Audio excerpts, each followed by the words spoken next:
friend Connorino, aka Suburban Time Waster, who's gonna check if her microphone's working real quick. And there's 2 steps I gotta do to make sure it's connected. Yep, microphone is totally connected. We're good to go. So, let me just say that as you can see, I'm in Dizzy Dreamlight no, not Dizzy Dreamlight Valley, I'm in Dead by Daylight. I've played that game so many times, I just say it by habit now.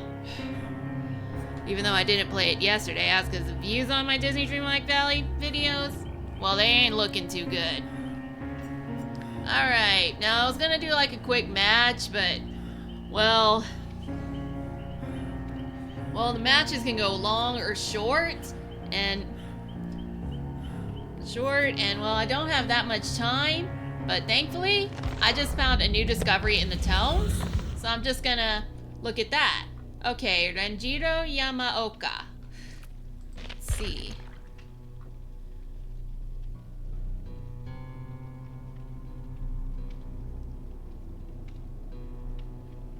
Oh my god. At first I thought the baby got killed, but apparently the parents got killed and they abducted the baby. And these people who took the baby, they don't look like baby people. Memory 8125. Sunlight spills over Renjiro Yamaoka sitting cross-legged in the meadow. His horse, Raifu, waits patiently. The samurai inhales, considers the weight of the katana at his hip. His mind wanders for a second, the calm disrupted. His chest tightens. The green fields before him offer no peace when he knows his son spills the red blood of innocence upon them. He is on the trail to stop him. Kazan, the man known as the Oni, his son who has made it his mission to purify the samurai, not through discipline or honor, but by massacring the farmers who oppose them. A savage reaction to minor transgressions. The sun carves its way through the sky as Raifu carries Renjiro along a quiet road. Modest homes dot the field ahead. No one toils outside. There is an unlikely stillness, as if he journeys through a painting. In the distance, a man watches, leaning against his home. He does not move. As Renjiro approaches, the scene becomes clear. The farmer is impaled on the wall of his home. Blood pools at his feet. A crow takes flight. It ignores the corpse, instead landing further down the hill. Renjiro follows. A pool of pitch blackness shuffles in the tall grass ahead. The dark stain screeches, a vast murder of crows lambasting the intruder. Reluctantly, they take flight, stretching across the sky like a dark scythe. Blood soaks the earth where they stood. There are hints that the viscera is human, a roughly cut hand, an exposed femur, but the number of victims is impossible to know in the pulverized gore. This cannot be the work of Kazan. How could he? A sour lump rises in Renjiro's throat. He wonders if the commoners' tales are true. It must be an Oni that possesses Kazan, for his son could never commit such evil. Okay, I'm confused. Is Renjiro the baby that got abducted, or is the baby Kazan and the parents just got knocked out?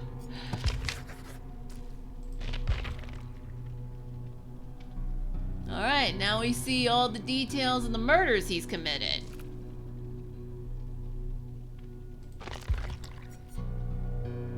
Apparently on a boat. Memory 8126. Renjiro slumps with fatigue. He hears the voice in his head. Go home. You are no samurai. He is tired. He acknowledges the truth. I am no samurai. The voice demands more. You are not Renjiro Yamaoka. He nods. I am not Renjiro Yamaoka. The faded memories return. He is a child, torn from his parents. He does not understand why. They scream his name. Hachi! He never sees them again. He's brought to a snarling man who looks him over, opens his mouth, ignores his crying. Good. He will be for my son. He is taken to a boy to be his playmate. The boy's name is Renjiro Yamaoka. They become friends, but there are rules. Renjiro must always win. If Renjiro hits him, he must accept it. He goes with Renjiro to reading and fighting classes, but not as an equal. He must downplay his abilities. He is there to amuse, a living toy. And like a toy, he becomes dull. After a decade, he is cast off to work like the other servants. From then on, Renjiro looks at Hachi with bitterness, as if embarrassed of the bond he had with a commoner. As Renjiro comes of age, he assumes the duties of a samurai. Beneath his facade of discipline and mercy is cruelty. He leaves scars on Hachi. Renjiro boards a ship and Hachi goes with him. The Yamaoka family influence is set to extend to a new territory. Hachi pulls a cart of supplies aboard. A storm hits within hours of casting off. Tossed from bow to stern, Hachi grabs Renjiro's hand as the samurai is nearly thrown overboard. He wants to let go, but he sees the face of the boy that was his only friend. He pulls him aboard. A second to catch his breath. A thunderous crash. Parts of the hull explode into splinters. He's thrown to the deck. Through the ocean spray, he sees Renjiro, a jagged piece of wood pierced through his neck. Renjiro clutches his throat, tries to hold in the blood, his eyes wide as they fade into a furious, reluctant expression of death. The ship comes apart. Hachi awakens on a beach amidst debris and corpses. Nearby is a chest he brought aboard. He breaks it open, pulls out Renjiro's armor, katana, and the Yamaoka family crest. Hachi will never speak his true name again. On this day, he becomes the samurai, Renjiro Yamaoka. Okay, this is sad and awful, but it makes more sense. So apparently, Hachi is actually his name. He got abused by the Renjiro Yamaoka guy, and that's his. And really, he considers Hachi his friend? He must have a different definition of friends than I do. I mean, he practically abused the poor kid. But then, yeah, and apparently, according to this, the samurais are supposed to be like honorable warriors, but apparently, the honorable thing was just kind of like a fairy tale. It's like, well, you know the tales of the knights of old, they were honorable, chivalrous, but truth is, that was all just a fairy tale too. Real knights were cruel and brutal. I mean, Game of Thrones demonstrated that quite well. That they had, like, the Mountain was supposed to be a knight, but he was like, oh my god, if you've seen Game of Thrones, you know how awful the Mountain is. So yeah, the fantasy stories of knights and samurais versus the real life thing, well, real life is always much more cruel and brutal than a fairy tale, let's face it. Though some fairy tales could be cruel. Alright, so he's taking the... Is that green face? Alright, so this is the Hachi, and he's assumed the identity of Renjiro Yamaoka. And a mountain demon and a demon above the mountains. That just makes you think of the Black Mountain from Lower Decks. Memory 8127. Renjiro. Hachi. Who are you? Too late to erase the lie now. So it is Renjiro who rides into the next town. A commoner bows her head as he passes. Nearby, a few men speak, glances cast in Renjiro's direction.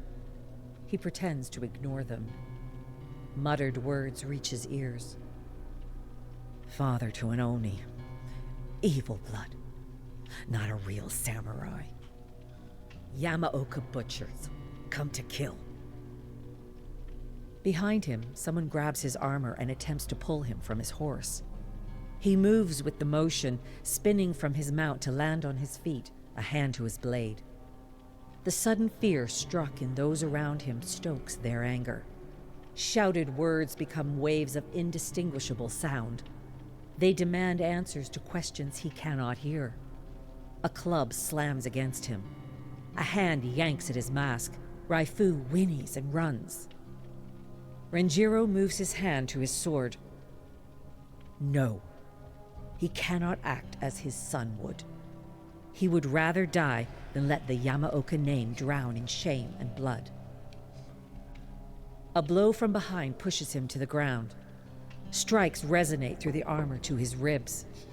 He pushes his hand against his blade, ensures the frantic grips that pull at him cannot unsheath it.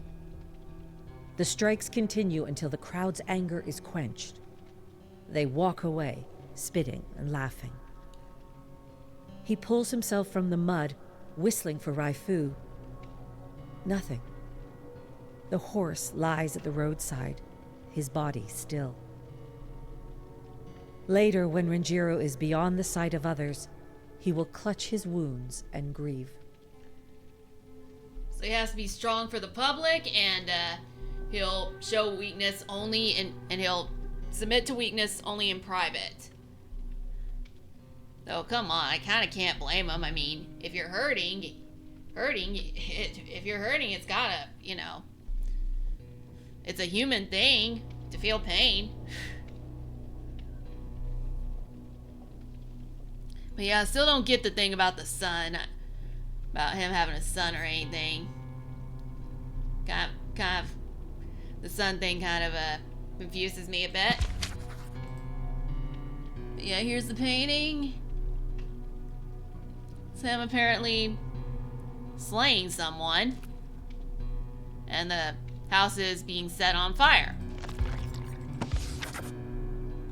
Memory 8128. Renjiro examines his bruises. Nothing serious. But the violence, how did it come to this? He remembers when Kazan was a young boy, shouting angrily. They called me Imposter Noble. They sung and they laughed. The guilt bears down on Renjiro. When he assumed the Yamaoka name, he could not convince everyone in the village of his lie. The lone survivor of a shipwreck, his only proof of identity being armor, a blade, and a family crest. It was a suspicious story. Were it not for what he learned as the playmate to a noble, he'd likely have been caught.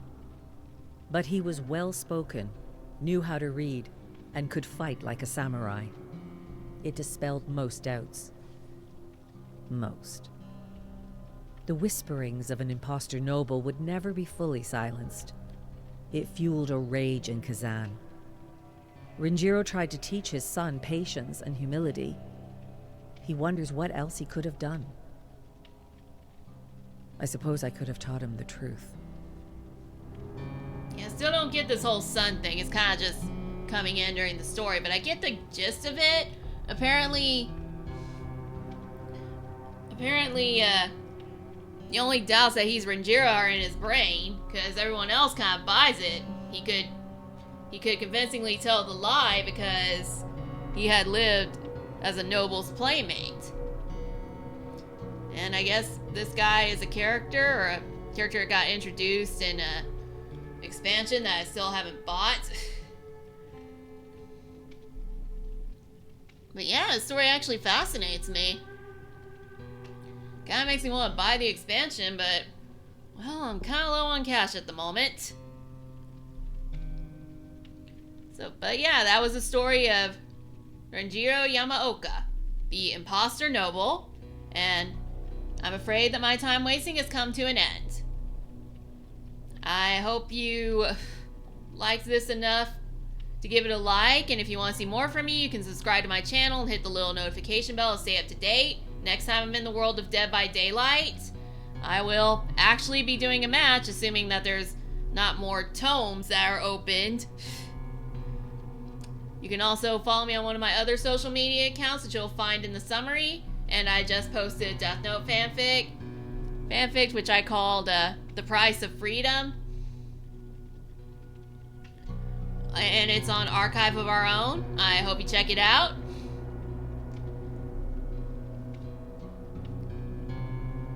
And you can also leave a comment saying whether or not you played Dead by Daylight and whether or not you like my video. But they don't do shit!